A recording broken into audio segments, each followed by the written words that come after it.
Hey, welcome back. We're about to get to part 2 of Wes reading his poetry, and you can see that we're in a kind of industrial zone, and that's because it's raining because of the hurricane. What is it, Eta? Something like that. Or Ada? I hear people arguing about the pronunciation, but it's Eta to me, because I know that Latin can be pronounced many different ways. So welcome back, and Wes is here, and he's going to share more of his creativity.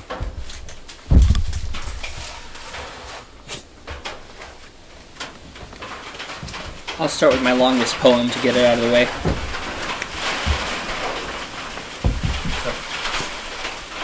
So this is called Fire Hymn, and it's written in the wake of the fire that broke out in the Notre Dame in Paris. Paris, France? Yes. Is that correct? I didn't actually know if it was in the city for a second. This was back in, I think we said 2018, I believe. Mm-hmm. I think I wrote it the same day. And to clarify something real quick, even though we're recording, you asked me once how many drafts it took, and I incorrectly told you 1, and that sounded really pretentious. I recently found a first draft on my computer, and I was like, oh, shoot. I guess I did do more than 1 draft. It's very rare for somebody to get it right the first time, is it not? Yeah. Because other poems, like this one, and what is this called again? Fire Hymn. Fire Hymn. And that's like a hymn as in church, Yes, right? H-Y-M-N. But for other poems that you've written, how many drafts do you do? This is part of the problem with me telling you I did a first draft when I in fact had another draft, at least one more. Is I don't remember writing multiple drafts because I just do it all in one page. But tell me this. I don't save drafts usually. Right, I get that. When you're actually sitting down to write, and it's in your mind, aren't you changing the words even as you're writing? I imagine that, yeah, there's all kinds of drafting going on from mind to page. Yes. And then from page to page. But, you know, the specific act of multiple page drafting is something I don't usually do. But absolutely. Same with my papers. I don't draft papers when I'm writing them, like essays. I curate, like I edit as I go. Yes. There's a lot of back reading, and I guess I'm slower for it. I think I'm a slow writer and reader, but that's just how I do it. It's the comfortable way. Mm-hmm. Yeah. So yeah, that's. But it doesn't come out perfect the first time. No. I was gonna say rarely, but I was like, no, I can't think of an instance where it actually did. So all right. All right. So Fire Hymn. This is broken into 3 sections. Section 1. In the Sunday papers, an inferno burned through the forest beams of Notre Dame to lay at the feet of her patron saints. Some of them reminded of tortured pasts, wondering how they ended up plastered onto windows under threat of fire. Some of them nearly twice burned. Section 2. Show me shadows of things unseen. A divine hand, a pointed spire and omened smoke. A ghostly spire burned away, still looming like a cloud. A war drum beats behind yellow vests. Ave Maria. The flames crawl up. A burning beat inside my breast. Where was your protector when the moment sparked? Ave Maria. Where are your cracked guards and crooked captain? Have the gargoyles tired of their vigil, toiled too long, attempted to rebel? Ave Maria, if the great temple falls like old Rome, will you build her up again? In but 3 days. Amen. Section 3. Your neck burned and my head ached as we craned over the raising of the day. News of how the spire failed and troops arrived like angels to protect kingdom relics. How could hell erupt from the seat of God? Does that dread lake surging beneath the throne reach every room and corridor, the splint of man touching divinity, igniting birth and rebirth, cycling from atom to you and me? You know what I've noticed is in the 3rd section I always get quavery. Why? Because it's the big question. It's like, It's questioning the wrath of God, the intention, I think, is why. Mm-hmm. Every time I read it, I get all shaky right there. But yeah, that's Fire Hymn. Now tell me, when you say from atom to atom, are you spelling A-T-O-M, or are you spelling A-D-A-M? A-D-A-M, as in Adam, the first man. Yes. In creation myth, into Jesus, the second Adam in Christian mythology. Adam to Adam. Okay. And then to us today, the third. But you're aware that that name carries the other connotation. I'm aware now. Atom to atom, it's like, and then spanning years. Now, you don't come from Catholicism. No, indeed. I know little to nothing about it. Then why are you saying Ave Maria, which is Praise Mary, in Because it the Marian prayer? it fits the context of the Notre Dame, the church itself. Noted Lady, I believe, is what the English translation is. So, are you saying that as an author, as a poet, that you're not confined by your Protestant background when you're writing about an icon of Catholicism? I'll say no in this instance. I'm sure there's probably some subconscious chains that I'm unaware of that keep me writing. I like biblical allusion a lot. Allusion with the A. I like using that as often as I can, honestly. I think it's because it's just in my makeup from childbirth, basically. But no, I don't feel like in this instance that was a hindrance. I did question myself after a little bit, because I'm like, is it okay for me to write this as being not a Catholic? Do I get a say? Do I get it? Can I express an opinion? Ave Maria comes from a New Testament account in the Gospel according to Luke, where the angel says, "Hail Mary, full of grace." And it doesn't make you uncomfortable as a Protestant because one of the things that Protestants were really angry about was Marianism, or the idea that Mary was a saint.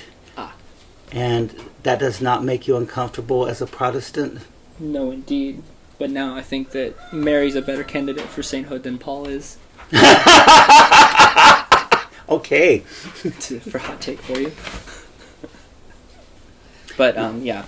No, Now- it doesn't make me uncomfortable. Now, for people who are listening to that poem, would you recommend that they looked up a video and saw the fire and saw the art inside? That a lot of the art got saved. Yes, thankfully a lot was saved. The building itself, that structural piece of art, though, that was what was hurt. And the fact that it stood for so long, Yes, hundreds and hundreds of years. And for me, the icons, I love art, but the icons within are not nearly as important to me as the structure, as an architectural art piece. But in this poem, you actually talk about martyrs being martyred again. Yes, because I'm aware that there are depictions of the saints often saints are martyred for the beliefs, or die in some horrible way. For people who don't understand what a martyr is in Christianity, could you please explain that? I think it's a term that applies to anybody who dies for something they believe in. Martin Luther King was a martyr. Well, Christian still, but, I'm trying to think of one that's not self-identified Christian. But I guess I don't know one in my experience. Right. Someone who dies for what they believe in, essentially. What you seem to have a respect towards martyrs. Why is that? I think it's probably the ultimate individual choice you can make to hold on to something that you believe in personally to the point of death. Because it's easy to sacrifice a thought or a principle or something that you believe in for the sake of continuing a physical existence. So tell me this. Are you into superhero movies? No. You're not? Often no. But tell me this, because I'm not into them either. I read Batman and Spider-Man when I was a little boy, before I was out of elementary school, because my brothers had, I'm talking 40, 50 copies of the same comic book. And so I read them straight through, Batman and Spider-Man for sure. There were others as well. But do you see martyrs, whether they're Christian or not, as being bigger than superheroes? Absolutely. Why? Because the bravery you have to have as a mortal being, as opposed to a superhero, often immortal qualities, is just way bigger. Because if a superhero says, "Oh yeah, I'll sacrifice," say Superman, "I'll sacrifice myself," you can't kill him on Earth. It's like, oh great, the one guy who can't actually do anything, like he can't get killed, so of course he volunteers. And probably most people won't understand this reference, and I don't even know if you will, but in Monopoly, the board game Monopoly, you can have a get out of jail free card. Right. That's an example. I will save you. Oh wait, didn't have to sacrifice myself after all. Yeah. Yeah. See, a martyr is someone who actually dies for what they care about. Do you admire sacrifice?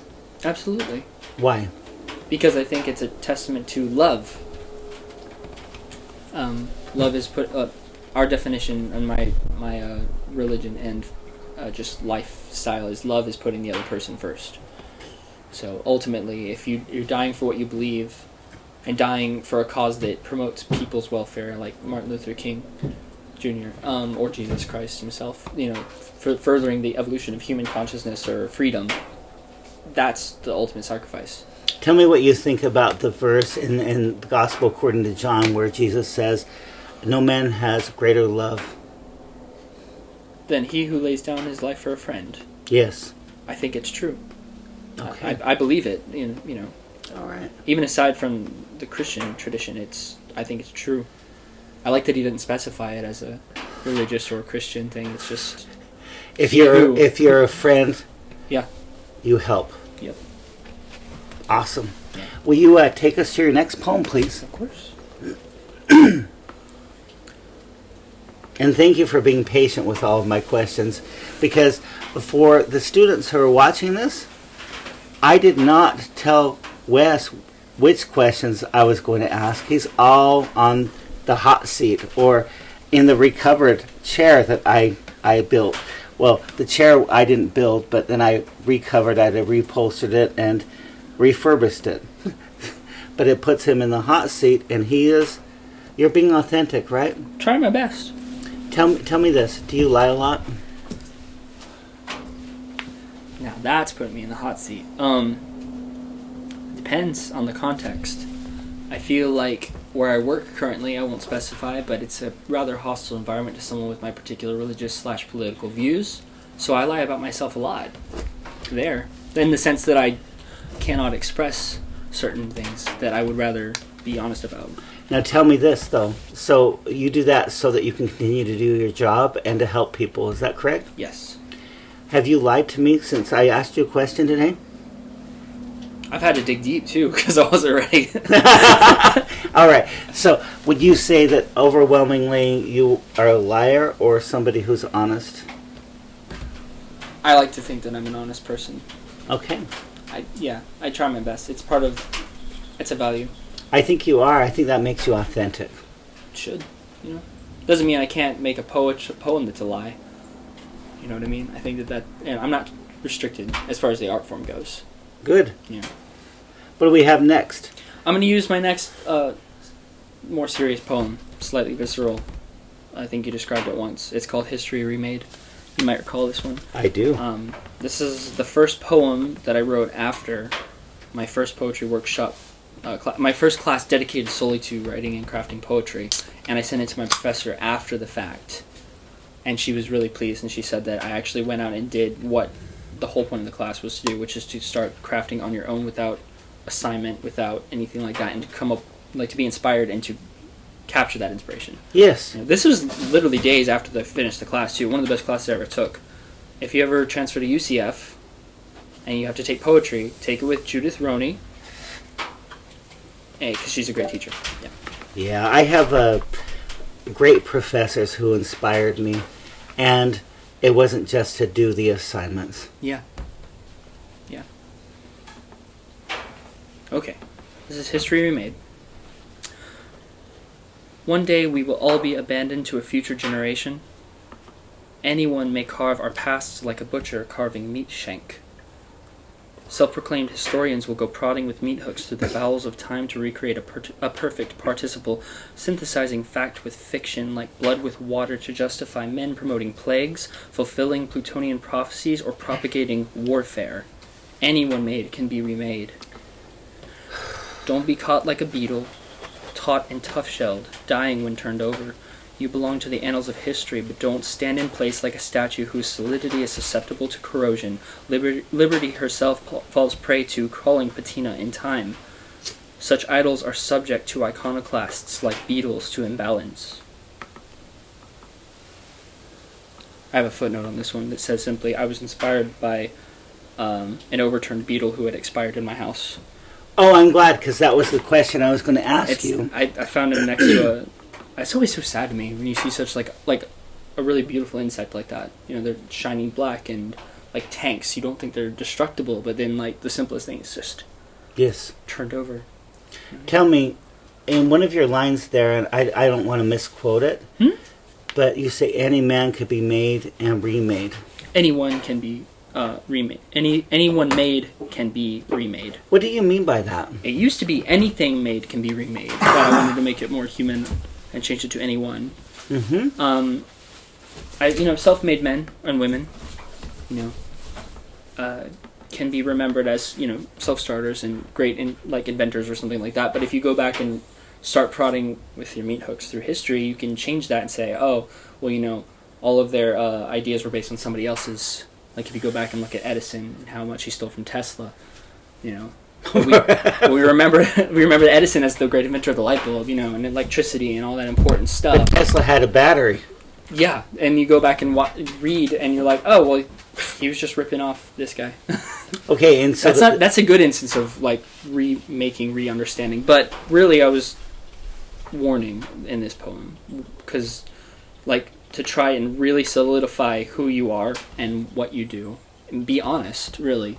Because somebody can go back after you're gone, after you've died, and just twist your story. You know what I mean?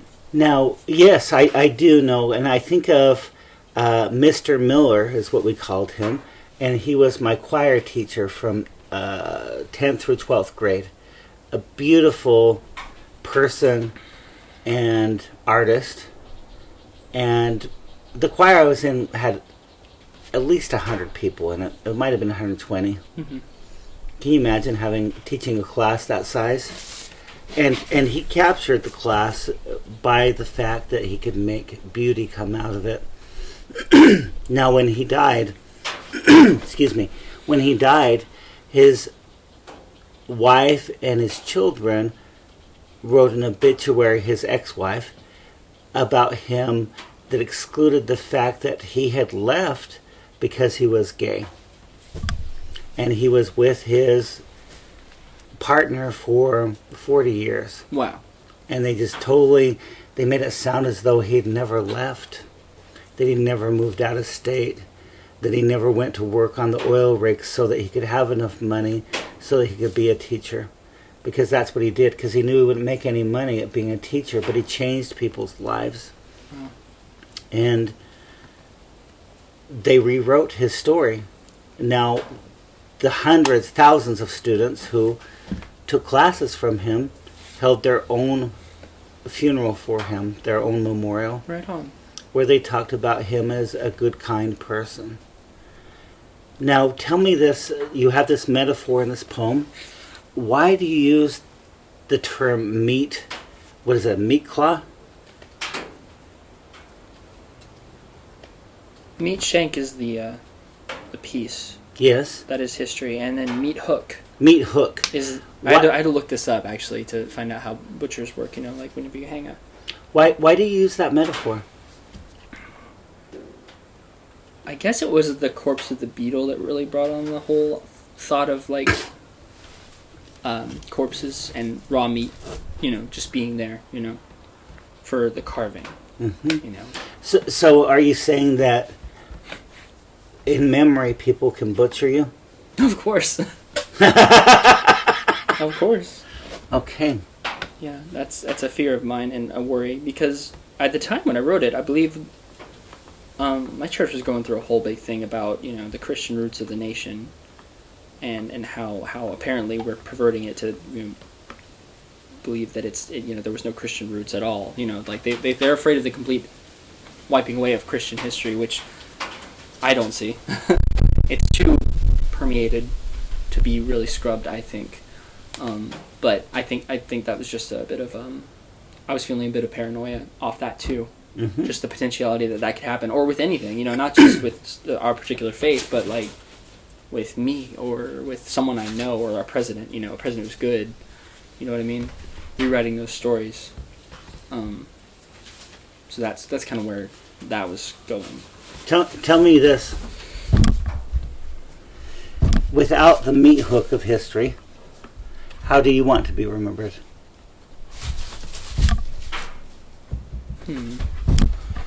As a poet, really. As an artist, an individual. Someone who stands out, really.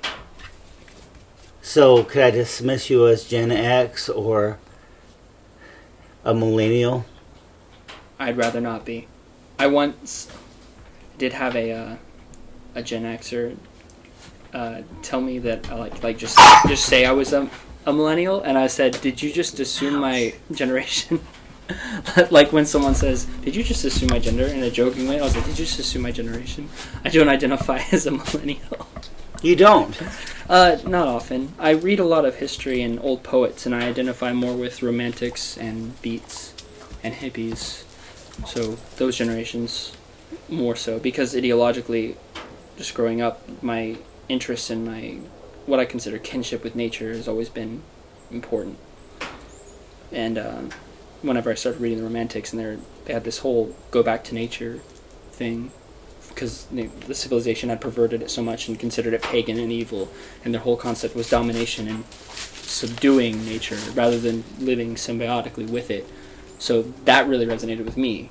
And then the romantics being experimental and futuristic and progressive about poetry and life, influencing into like all the way up into the beatniks and then into the hippie movement and up to the modern day. And I just was following the historical line of my thinking, what I consider my thinking, like in agreement with these people. Tell me this, just for the people who are watching right now. Could you tell them what a beat is, or a beatnik versus a hippie? A beatnik is a derogatory term usually for a bohemian poet in America. And they're usually poets that write honestly and write without restraint. They don't have any chains sold on what words they use specifically. If you use the word fuck in a poem back in the day, the beatniks, 1940s, 50s, there were trials held. Allen Ginsberg's poem Howl, he's one of the first beatniks. He was put on trial for his work as obscene because it used terms like that, words and depictions of homosexual love or rape. And that whole thing went to court. Eventually he won, thankfully, and we won the right to speak freely, speak more freely, and write more freely in the art form of poetry. But a beatnik is somebody really who experiments and is unashamed to write honestly and use language to depict images at the base of it, basicness of it. That's what they are to me. Do you think they capture reality? Often. And surreality too. Okay. I think that we'll end this segment. All right. And come back for some more from Wes.